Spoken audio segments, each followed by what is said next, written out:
Every year in October, Italy celebrates the so-called Week of the Italian Language in the world.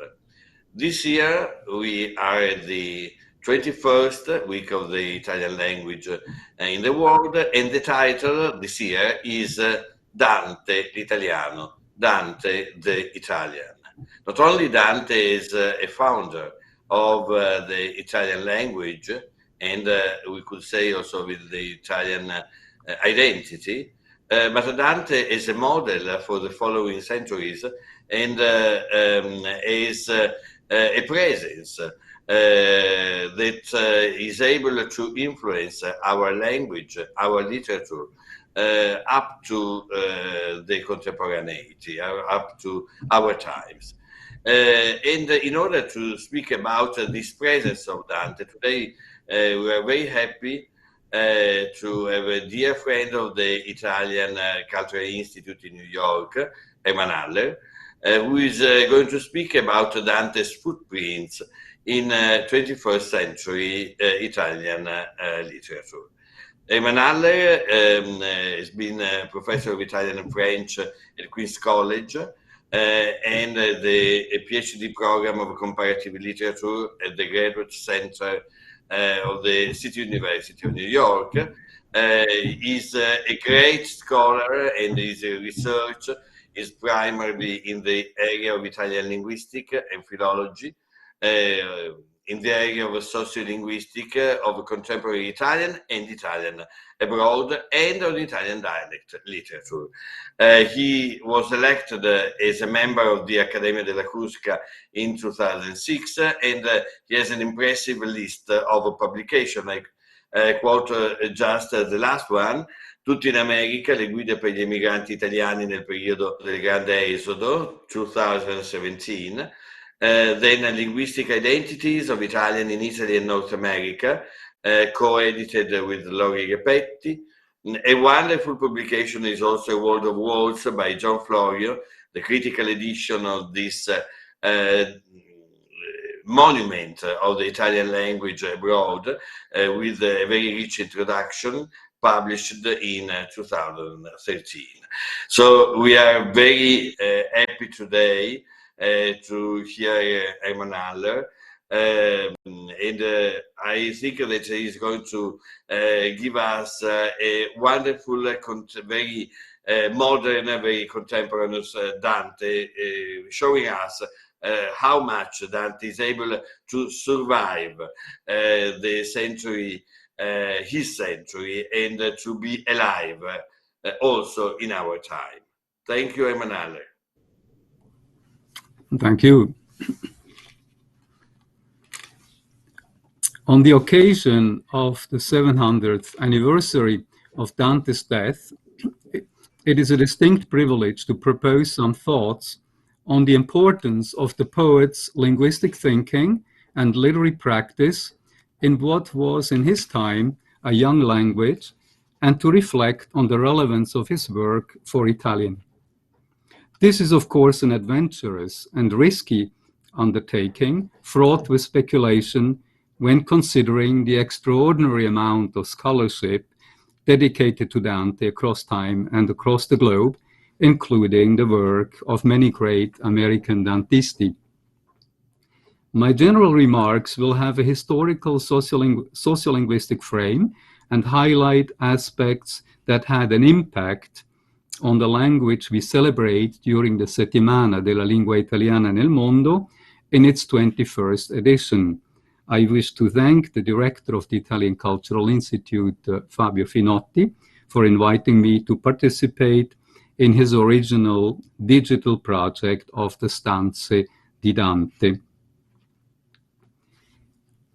Ever since the publication of Bruno Migliorini's groundbreaking monumental Storia della lingua italiana in 1960, which coincided with the millennial anniversary of written Italian since the Placiti di Capua of 960, Dante has been called frequently father of the Italian language, padre della lingua italiana, leading to occasional misunderstandings.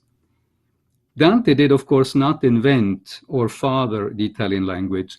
Italian volgari or vernaculars were the spoken languages of his time, as the medieval Italo-Romance varieties or dialects.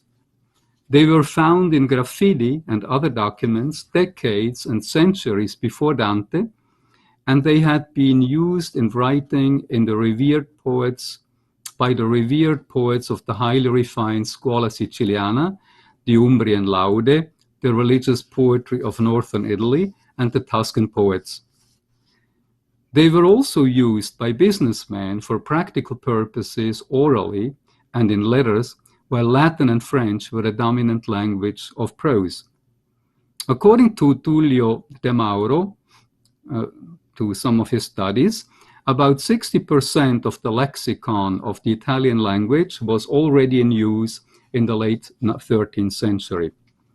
As we derive from the theoretical Latin treatise De Vulgari Eloquentia, Dante was keenly aware of his country's plurilingualism, of the vast number of vernaculars, some of which he encountered in his exile from Florence during the last 19 years of his life, while the artificial Latin, or what he called grammatica, was a lingua franca for the educated elite. However, through his oeuvre, Dante nurtured the natural language like a father by theorizing its superiority to Latin in De Vulgare Eloquentia and by highlighting its prestige in the Convivio, where he calls it sole nuovo, new sun, as opposed to Latin, quote, questo volgare, questo sarà luce nuova, sole nuovo, lo quale surgerà là dove l'usato tramonterà e darà lume a coloro che sono in tenebre e in oscuritade per lo usato sole che a loro non luce. End of quote.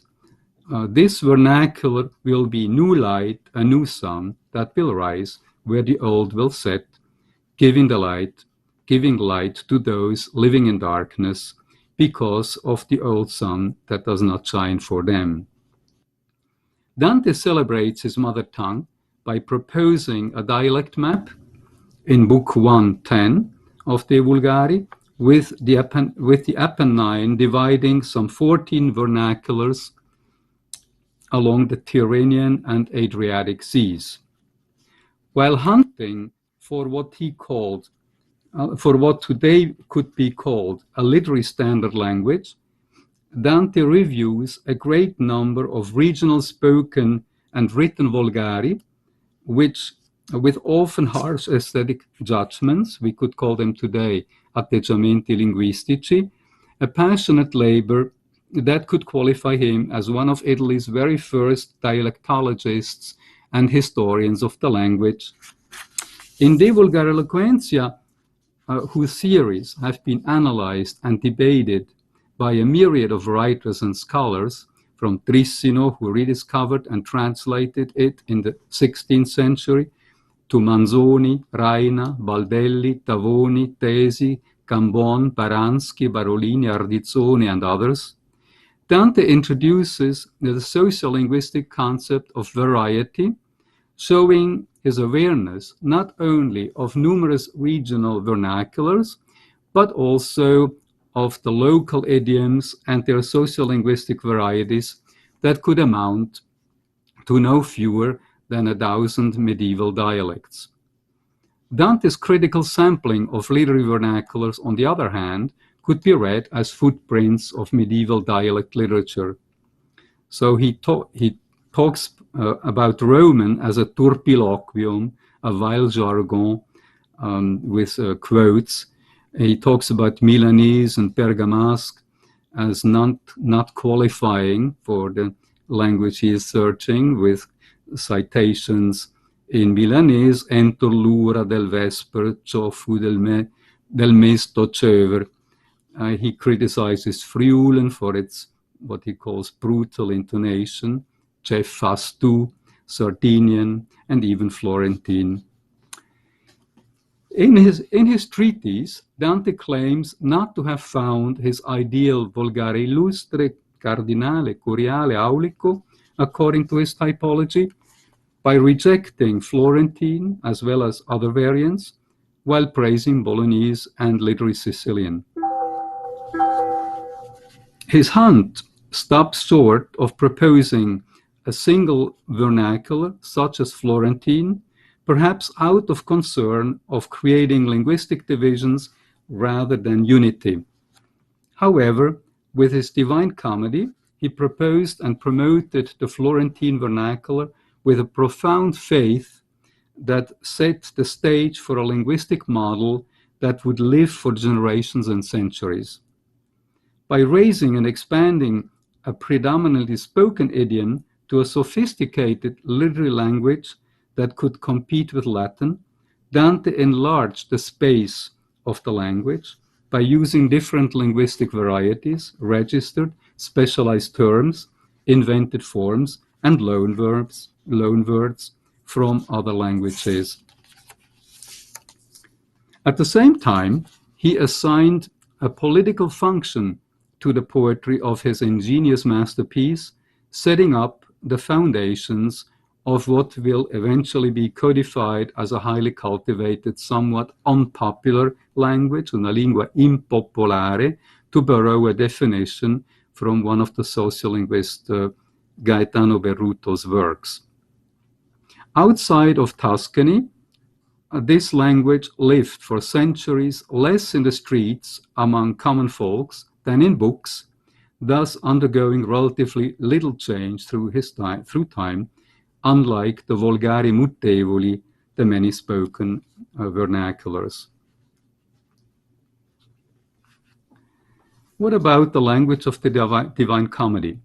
Dante's Latin treatise on the vernacular was aimed at influencing and persuading a cultivated elite with strong linguistic arguments and a theory of poetics and stylistics, both as sociolinguistic and socio-stylistic proposals, respectively, in De Vulgaris, Book 1 and 2.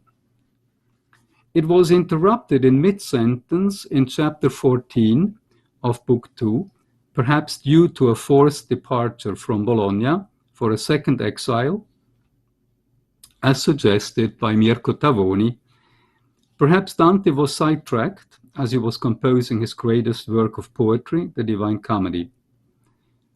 His journey through the three Rhenes, from hell to purgatory and paradise, with Virgil and later Beatrice as his guides, is a path to knowledge, introspection, political and social renewal, moral and personal improvement, grounded in the values of nobility, love and justice, generosity and beauty. Its language aims at being accessible to a very large audience, as it is written in what he calls an intermediate style, stile comico, as his journey starts badly with his descent to hell, while ending happily in paradise with the Candida Rosa.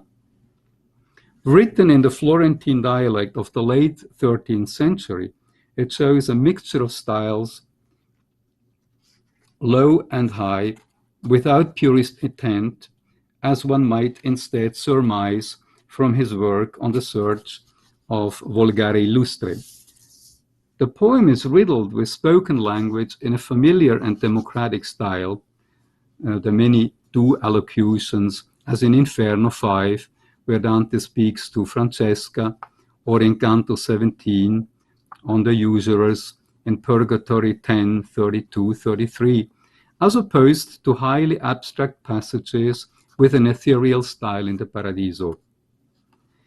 With the caveat of the Commedia's missing autograph, its basic variety is late 13th century Florentine, as has been amply suggested by Dante and demonstrated by linguists such as Paola Manni and others. Dante identifies as a citizen of Il bel paese là dove il si suona, as Latino, Italian, as Tuscan, but mostly as Florentine. He is very much aware of his mission of building and promoting a new language as a superior poet, one worthy of Virgil's splendid verse. He lets Brunetto Latini give him praise, while anticipating his own fame with some measure of false modesty. He shares tributes with Guido Guinizelli, while also celebrating poets such as the Provençal Arnaud Daniel, Questi fu miglior fabbro moderno, citing passages of his poetry in the Provençal vernacular. Highlighting the poem's somewhat contained plurilingualism and our Latinisms, loco, spiriti manni, mania, pugna, se vi lece, recepe, and so forth, loan words from French, visaccio, dannaccio, dispitto, obliare, and also from Provençal, the numerous abstract nouns in ansa, fidanza, baldanza, orranza, rimembranza, and so forth, particularly frequent in Paradiso, with dilettanza, disianza, possanza, and so forth. There we find some Arabisms, arzana, nuca, alchemia. We find rare dialectisms, Lombardo, issa, ancoi, and Polonese, sipa, Sardinian donno. The diastratic and diaphasic sociolinguistic dimensions are reflected by words from the lower register, as very well known, culo and merda, by ludic metaphors, zucca, learned words, entomata, and technical terms in the fields of astronomy, mathematics, medicine, and anatomy, by the many abstract nouns in Paradiso. Alternate forms, for example, sirocchia, suora, sorella, or niuno, neuno, nessuno, point to internal linguistic variation. And Dante surprises the reader with his neological creations, inurbarsi, intuarsi, inleirsi, sempiternare, and so forth, all reflecting a balanced plurilingualism, a feature that will traverse much of the literary tradition in Standard Italian and culminate in the rich literary dialects from the Renaissance to our days. What consequences does Dante's work have for modern Italian? If we attempt to relate Dante's use of Tuscan and Florentine vernacular to contemporary Italian, something that we can do thanks to the Clio, the great tesoro della lingua italiana delle origini, which is the great, wonderful online lexicon of the early Italian language, thanks to the online vocabolario dantesco, which is now in progress, and thanks to Giampaolo Salvi and Lorenzo Renzi's Grammatica dell'Italiano Antico, which is based on 200 and early 300 Florentine, and by using dictionaries such as the Grande Dizionario della Lingua Italiana and the Gradit, we would find that some 90% of the most frequently used words of Italian are already present in the Commedia.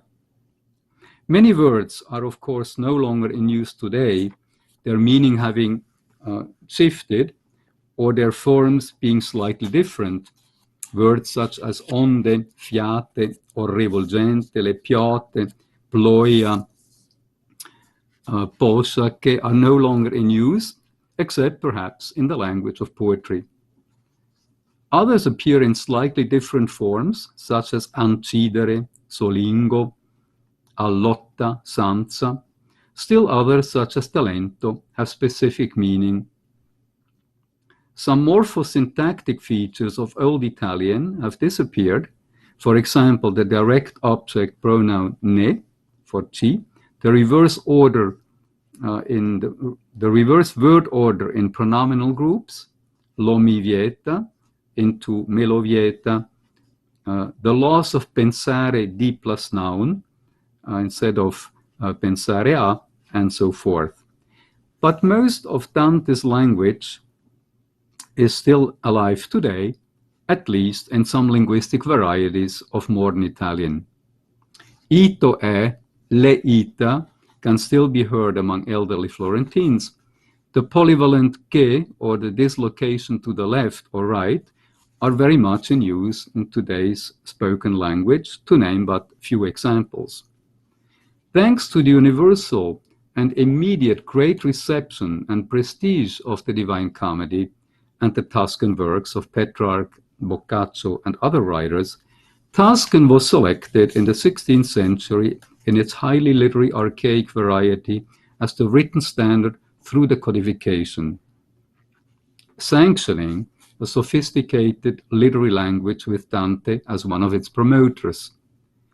The changes that occurred in the course of 7 centuries between Dante's language and modern Italian, rather significant, especially in syntax, as evidenced by Salvi and Renzi's grammar, are such, however, that with a good proficiency in modern Italian, Dante can be read, his language understood, less so the complex meaning of many of his cantos, which led the linguist John Florio state in the introduction to his bilingual Italian-English dictionary, A World of Words, of 1598, quote, "I have seen the best, yea, natural Italians, not only stagger, but even stick fast in the mire, and at least give it over, or give their verdict with an ignoramus. Boccas is pretty hard, yet understood. Petrarch harder, but explained. Dante hardest, but commented." End of course, the accepted standard language was hotly debated and challenged for centuries by writers and scholars and underwent many changes up to our days, especially after the country's political unification, when Italian began to be spoken increasingly across society due to urbanization, migrations, industrializations, and the mass media. Still, unlike languages such as French or German that were used much earlier across the social spectrum, undergoing far greater change if compared to Dante's Florentine, the language recorded by the Vocabolario della Crusca in 1612 lived for centuries primarily in books, in the written language, while dialects were the dominant spoken tongues throughout the 20th century. This situation, as well as the endemic polycentricity of the peninsula, make Dante an early linguistic unifier long before Italy's political unification. At the same time, it also contributed to consecrate a somewhat hierarchical social division through language use between an educated elite and the popular masses for many decades and centuries. For a very long time, the new Tuscan-based standard that gradually replaced Latin was used by a relatively small number of people, while the dialects continued their vitality up to our days. According to one of the latest Gallup polls by Istat, the Italian Gallup poll in 2015, it is estimated that about 14% of Italy's population use dialect in the family exclusively or predominantly, while 32%, about a third, alternate it with standard Italian in the family context. Another consequence we may consider are Dante's indirect contributions in the forms of embryonic footprints of sociolinguistic variety in the vulgari, eloquentia, as argued by Edgar Radke recently, varieties that have been eminently described by linguists for contemporary Italy. Geographical varieties such as dialects, regional Italian, and historical alloglot languages, the diatopic vernacular dimension of language use that was likely more prevalent in Dante's time than in contemporary Italy. Other footprints found in the Divine Comedy are diastratic and diaphasic varieties, formal and informal speech, technical and specialized vocabularies. Found in both written and spoken language, these varieties are correlated to each other, manifest throughout Dante's polymorphous Divine Comedy, and present across Italy's linguistic tradition. Reflecting on comparison between medieval or old and contemporary Italian globally, as a polyglot reader and traveler, Dante was of course aware of contact with languages and cultures, of Italian abroad, Italian outside his home region, while traveling in northern Italy during his exile, and Italian in contact with languages outside of the peninsula, reflecting cultural and business exchange between countries and their people, features that are common in contemporary Italy. Suffice it to mention the frequently debated Anglicisms flowing into the language, not unlike the strong Latin and French heritage in Dante's time. Summing up, as we have tried to show, with his poetry and theoretical treatises, Dante was an early linguistic influencer and practitioner, broadening the linguistic spaces of the Florentine vernacular and initiating the quest for a stabilizing standard idiom by offering a refined poetic language that was relatively close to Latin, the great international European lingua franca of his time, by assigning a socio-political function to poetry, directing the fate of Italian towards the language of culture, and an Italian language that Stefano Jossa, in his recent book La più bella del mondo, Perché amare la lingua italiana, defined as primarily a language of poetry. In Dante's work, we find reflections about the origins and history of human speech, about early European linguistic typology, Italian linguistic geography, language contact, sociolinguistic variety in literary production. Dante's poem is a celebration of the wealth and treasures of the lingua del sì, the language of what he considered hedonistically to be the best poetry, including his own, an angelic language, una lingua degli angeli, a marvelous tongue, una lingua meravigliosa, to cite the titles of some recent books. Implied in his thinking and creativity are footprints of issues that are of prime concern for the Italian language today.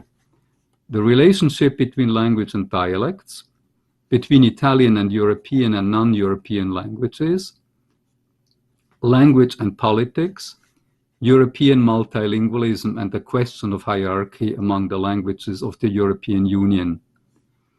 Also of concern today are the continuity of the Latin heritage in the Church and in teaching, English as the new lingua franca and its impact on Italian, the role of the media in monitoring the Italian language, schools and institutions forming the communication tools of the youngest generations of Italians and of the new Italians in the context of contemporary superdiversity, the story of Italy's linguistic migration across the globe as a substratum for today's increasingly virtual presence of the language abroad. In a changed world, 7 centuries later, Dante's language is very much alive, spoken now by all Italians in different registers between tradition and innovation, continuing a delicate balance between unity and diversity. I thank you for your attention.